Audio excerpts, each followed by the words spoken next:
Medzinárodný festival horských filmov napísal svoj 33. ročník. Je koniec a poznáme ocenených filmárov.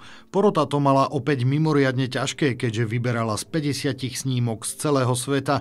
Na svoje si prišli aj diváci, ktorí zo sál odchádzali aj tento raz mimoriadne nadšení.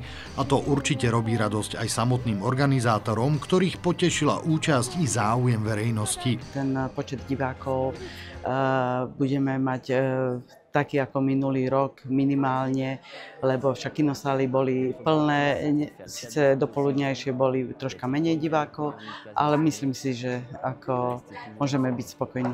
Porota v zložení Tomáš Hulík, Markéta Hanáková a Adrián Dmoch rozhodla o oceneniach. Cenu za ľudskosť a spolupatričnosť získal film Andrea od Maxima Mouléna z Francúzska.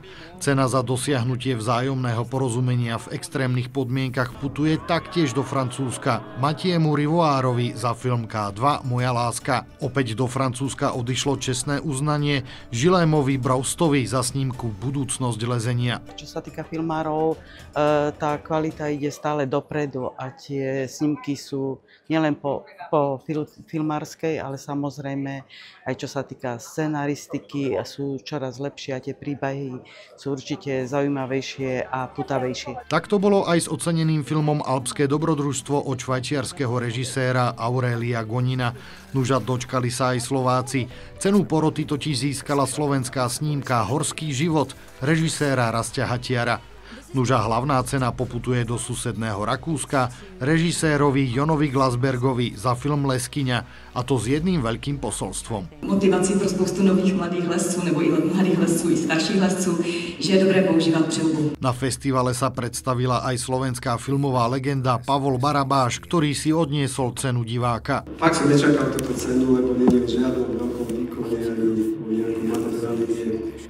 Tak si túto cenu veľmi, veľmi vážim od vás, lebo my, tvorcovia, robíme pre vás divákov hlavne filmy, takže veľmi pekne ďakujem. Filmy sú pozreté, ceny odovzdané. Organizátori pomaly ešte nestihli uzavrieť 33. ročník a už myslia na ten budúci. 34. ročník vlastne už máme termín, bude sa konať 14. až 18.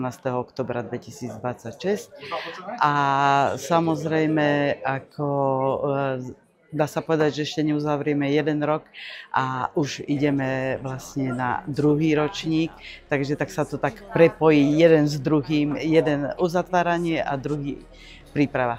Sľubuje opäť kvalitu, celosvetový cvenk a skutočné filmové dobrodružstvo. Nechajme sa prekvapiť.